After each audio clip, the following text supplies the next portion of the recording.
পুড়ে গেলে তাৎক্ষণিকভাবে করণীয় কি? যদি আমরা কাউকে দেখি যে পুড়ে গেছে কোনো কারণে বা তার শরীরে আগুন লেগে গেছে, জামা কাপড়ে আগুন লেগে গেছে, সে উঠছে, তখন প্রথমে যেটা আমরা ফার্স্ট বলি যে রেস্কিউ আর সেফটি। রেস্কিউ যে করতে যাবে তার নিজের সেফটি মেনটেন করে আমার ভিকটিমকে ওখান থেকে আমাকে উইথড্র করতে হবে। প্রথমে আমরা যেটা করব যে কারণে পুড়ে গেছে সেই আগুনটা বন্ধ করার চেষ্টা করব। সেই ক্ষেত্রে আমরা যদি দেখি যে জামা কাপড়ে আগুন ধরে গেছে, নিভানো যাচ্ছে না, তাহলে চট বা কাপড় দিয়ে আমরা এটা চাপ দিয়ে ধরবো।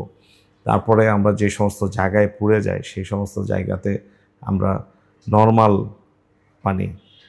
পানি আমরা দেব, অনেক বেশি বেশি করে দেব, যাতে আসলে বার্ন পেশেন্টের অনেক ব্যথা থাকে এবং জ্বলতে থাকে। আগেকার সময় অনেকে বলে যে টুথপেস্ট